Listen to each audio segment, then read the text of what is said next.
Welcome to our channel. Today we how to disable AWS Cost Explorer anomaly monitoring, detailed guide step by step clearly. To disable AWS Cost Explorer anomaly monitoring, start by logging into your AWS Management Console. On the console homepage, locate the Services menu at the top of the page. Type Cost Explorer into the search bar and select it from the drop-down list. Once in the Cost Explorer dashboard, look for the Preferences option, usually found in the navigation pane on the left. Click on Preferences to access your setting options.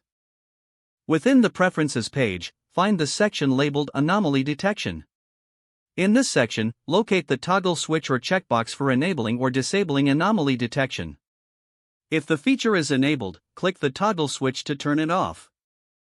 A prompt may appear, asking you to confirm your choice. Confirm that you wish to disable anomaly monitoring. After disabling, ensure the changes have been saved by checking the status on the Preferences page. Next, navigate back to the Cost Explorer main interface to verify that the anomaly monitoring feature is no longer active. Review your billing alerts to ensure they are still functioning as expected. That's the process for disabling AWS Cost Explorer anomaly monitoring. If the page does not load, refresh the browser or try again in a private or incognito window. Make sure you are using the correct email address, then retype it carefully to avoid small typos. If your password is not accepted, use the reset option and create a new strong password you can remember. Check your spam folder for verification or security emails, then complete any requested confirmation steps.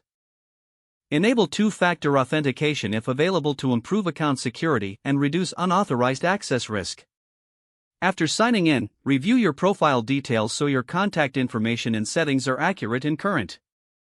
If you see an error message, note it down and try again after restarting your device and internet connection. Log out when you finish, especially on shared devices, to keep your account and payment information secure. If the page does not load, refresh the browser or try again in a private or incognito window. Make sure you are using the correct email address, then retype it carefully to avoid small typos. If your password is not accepted, use the reset option and create a new strong password you can remember. Check your spam folder for verification or security emails, then complete any requested confirmation steps. Enable two-factor authentication if available to improve account security and reduce unauthorized access risk. After signing in, review your profile details so your contact information and settings are accurate and current. If you see an error message, note it down and try again after restarting your device and internet connection. Don't forget to like this video and subscribe to our channel for more step-by-step tech guides.